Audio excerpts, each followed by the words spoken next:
Kembali bersama kami dalam IDX Versation Closing. Bank Indonesia menyebut laju inflasi nasional berpotensi meningkat pada periode Ramadan dan Lebaran.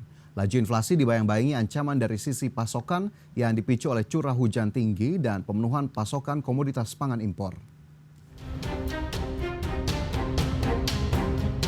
Laju inflasi nasional berpotensi kembali meningkat pada periode Ramadan dan Hari Raya Idul Fitri. Selain faktor musiman, terdapat sejumlah tantangan yang dihadapi untuk mengendalikan pergerakan indeks harga konsumen nasional. Deputi Gubernur Bank Indonesia Doni Juwono mengatakan secara historis selama periode Ramadan dan Hari Raya Idul Fitri, harga berbagai komoditas mengalami kenaikan. Hal ini dipicu oleh peningkatan permintaan masyarakat pada periode tersebut. Terdapat potensi peningkatan harga pangan seiring meningkatnya permintaan masyarakat.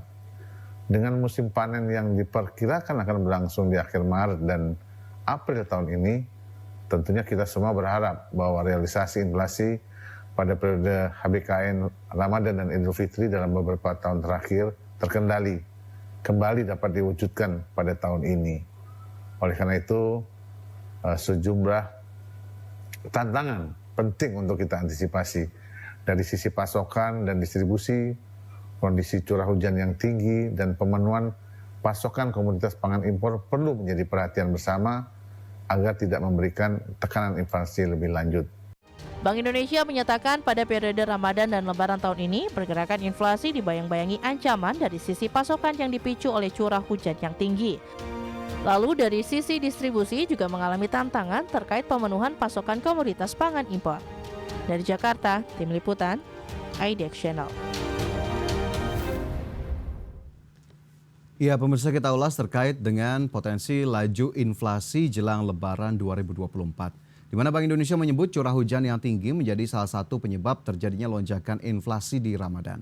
Faktor lainnya juga menyumbang inflasi yakni pasokan bahan pangan yang memang cukup terbatas.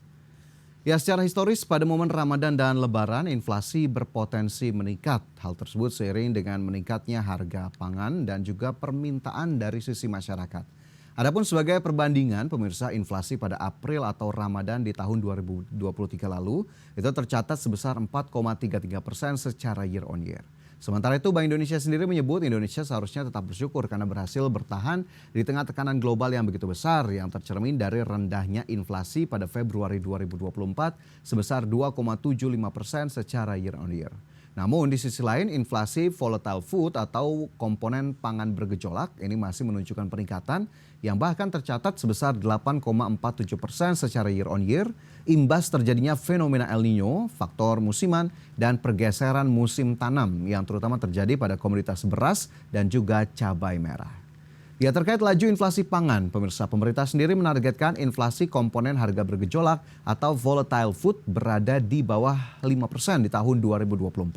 Lantas seperti apa kebijakan atau upaya pemerintah untuk mencapai target tersebut? Berikut kita simak informasinya.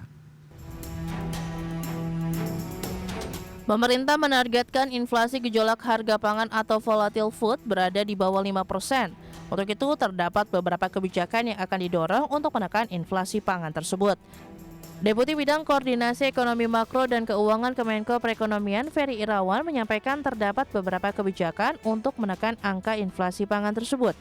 Di antaranya menjaga kecukupan stok baik pengadaan domestik maupun luar negeri, percepatan penyaluran stabilisasi pasokan dan harga pangan, dan bantuan pangan beras dengan total 22 juta keluarga penerima manfaat.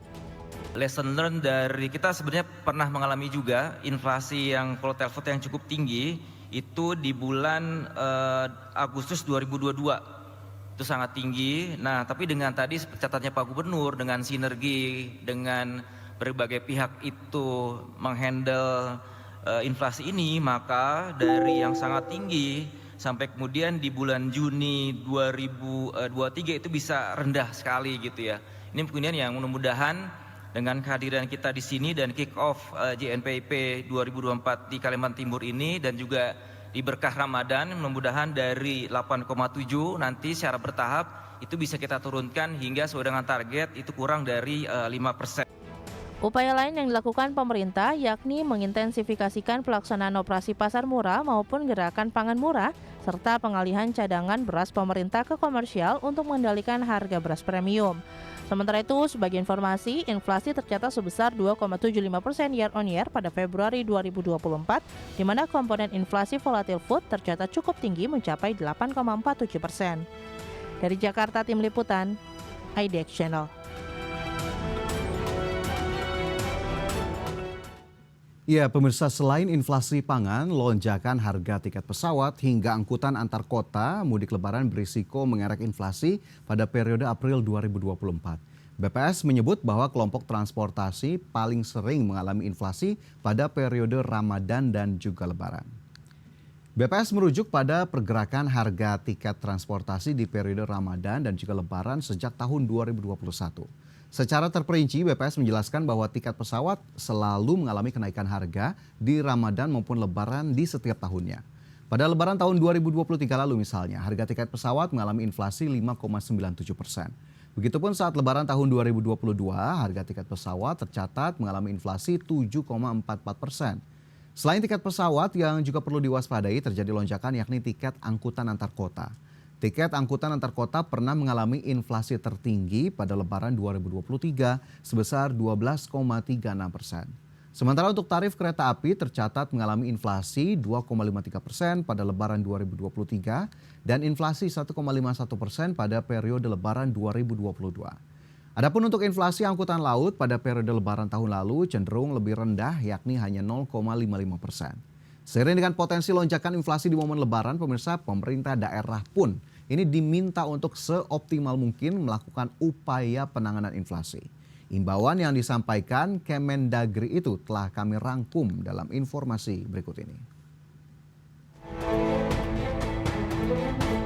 Kementerian Dalam Negeri mengimbau semua pemerintah daerah agar melakukan upaya yang optimal dalam mengendalikan inflasi.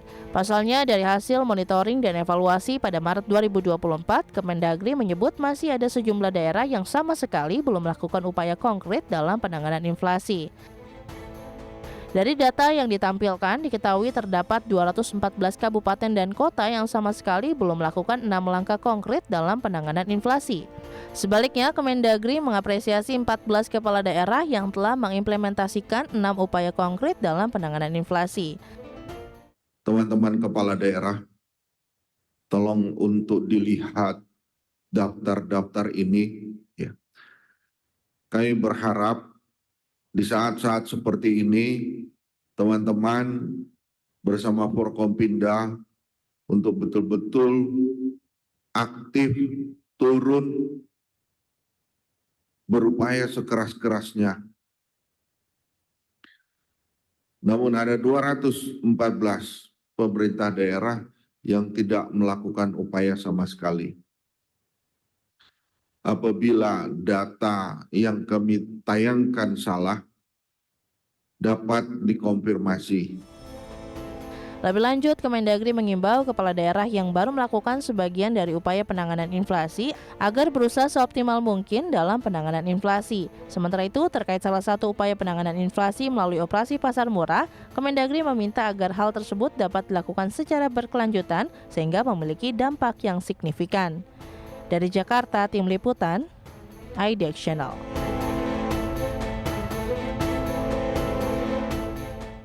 Ya, dalam rakor pengendalian inflasi di pekan ini, Kemendagri menyebut 214 kabupaten kota belum melakukan 6 langkah konkret dalam penanganan inflasi. Di saat yang sama, Kemendagri menyebut baru 14 kepala daerah yang telah mengimplementasikan 6 upaya konkret penanganan inflasi. Adapun ke-6 upaya konkret yang dimaksud Kemendagri yakni yang pertama melaksanakan operasi pasar murah, kemudian inspeksi mendadak ke pasar dan distributor agar tidak menahan barang, kemudian kerjasama dengan daerah penghasil komoditas untuk kelancaran pasokan, gerakan menanam, realisasi belanja tidak terduga, serta dukungan transportasi dari anggaran pendapatan dan belanja daerah. Sementara itu di tengah upaya penanganan inflasi, Inspektur Jenderal Kemendagri Tom Sitohir menyayangkan banyak kepala daerah yang melakukan operasi pasar murah hanya sebatas seremonial, yakni melaksanakan kegiatan mengundang 2 orang misalnya dari kelurahan atau desa, kemudian melaksanakan foto-foto dan selanjutnya acaranya selesai. Jadi memang ini juga termasuk teguran yang diberikan oleh Kemendagri kepada sejumlah pemerintah daerah. Selain itu, komoditas yang dijual juga disebut oleh Kemendagri di operasi pasar murah justru banyak yang dibeli oleh pegawai negeri sipil itu sendiri, bukan masyarakat yang membutuhkan.